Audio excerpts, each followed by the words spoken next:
Breaking news, everybody. We have a new press statement from the Biden-Harris White House. Statement from First Dogs champ and Major Biden. Woof, woof, woof, woof, woof, woof, woof, woof. What did I elect, a furry? Translation from K9. Oh, here we go. We love it here at the White House. All the humans are petting us and giving us nom-noms. Healthcare, please. Earlier, we took a nap on the couch in the Oval Office, our new workplace.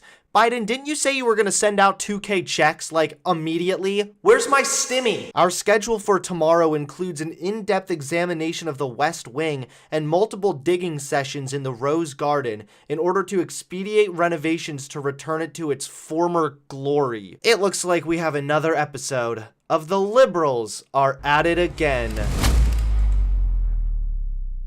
What's up, everybody? It's your favorite gay-looking straight boy, Hunter Avalone here, back with another wonderful video. And yes, you heard me correctly, the liberals, the liberals are at it again. How wonderful, I know. I'm not about to have a nervous breakdown or anything. I need medication. Now, despite how many times I get called an SJW, soy boy, lib cuck, man bun, Marxist, Orwellian agent, I don't like liberals, I don't like Democrats, and we've talked about this on this channel before, how quite often liberals are really obsessed with virtue signaling. They want everything to be aesthetically pleasing. They want everything to look diverse, but they don't really want any major shocks to the system. For example, we have a systemic racism problem with our police force. We don't need more black female police chiefs. We need real underlying systemic change. But liberals and Democrats specifically love this virtue signaling nonsense. In fact, MLK has even addressed people just like this. He says, shallow understanding from people of goodwill is more frustrating than absolute misunderstanding from people of ill will.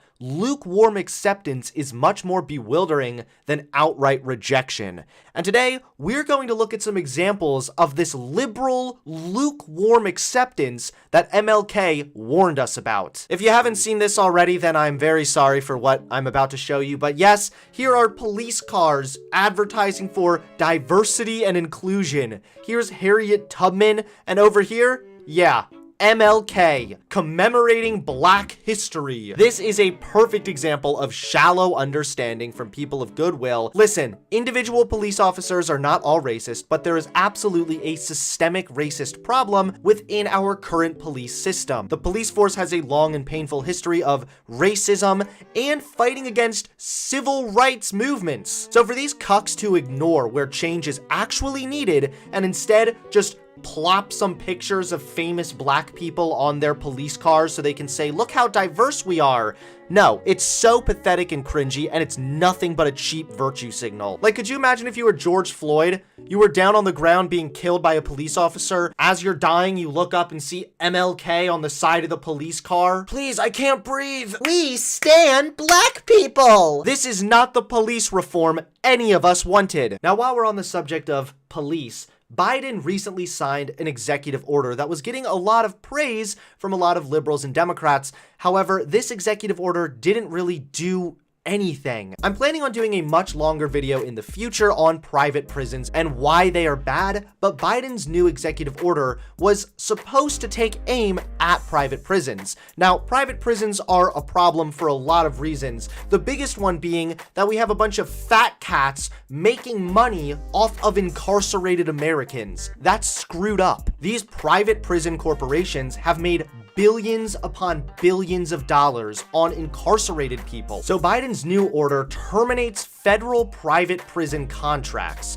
So this is a good place to start, but unless Biden has some magician magic tricks up his sleeve, then this is pretty much nothing but a big virtue signal. President Joe Biden on Tuesday signed an executive order that will phase out the Department of Justice's use of private prisons. So key word here is federal private prisons. This doesn't address state private prisons, which are far more prominent. Even more so, Biden's executive order doesn't even address the ICE detention centers where multiple human rights violations have occurred. These private prison corporations make the majority of their money off of these ICE detention centers. According to a professor of law at Fordham University, this is not about shrinking the footprint of the federal prison system, it's just about transferring people to public facilities. Biden is telling an executive agency under his control what kind of contracts they can enter. That's a core executive function of Biden's. And this guy's right. What Biden did here was basically just jump back into an Obama-era policy, although this really doesn't do much to address the underlying issue with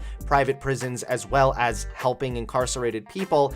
It's still a little better than what Trump did, which was just undo this entirely. But come on, Biden, this is part of his administration's effort to address racial inequality. I'm sorry, Biden, if you want to take down the CEO of racism, you're gonna have to do a lot better than this. There's only one contract that's actually set to expire under Biden's administration, and that prison has 0 inmates. So literally, Biden's executive order did nothing. It looks good, it looks like we're headed in the right direction, but nothing at all has fundamentally changed. The order doesn't repeal laws and policies that criminalize people and lead to incarceration in the first place. It doesn't do anything about the total federal prison population or the state of federal prison. I imagine the order's primary impact will actually be to falsely convince many people that significant action has been taken to combat mass incarceration when the opposite is true.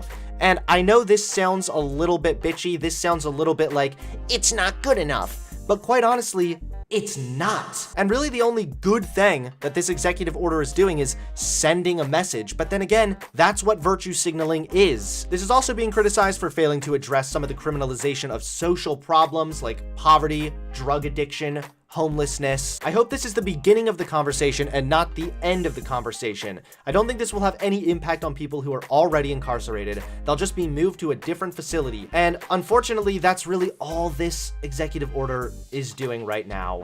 It's not making any significant change. It's just a big, cheap, cheesy virtue signal. Like, hey Biden, I do like your idea of getting rid of racism and everything, but you know what would really help, and what would definitely not be a virtue signal? Give us some fucking stimulus money already. That's really the main point of this video. It's not just to call Democrats and liberals a bunch of cheesy virtue signalers. No. Joe Biden, this is my message to you. Give us our money, my G. We're talking about $2,000 here. That is chump change to you people. Don't you guys bail out massive corporations whenever they accidentally flush 20 billion down the toilet? But there you guys go. Thanks so much for watching this video. And Democrats, stop virtue signaling. Let's not be afraid to actually address real systemic issues and push for significant fundamental change that will actually benefit people rather than just looking nice in a headline. Please give this video a like, comment below, and subscribe to the channel, and I'll see you all soon. Peace.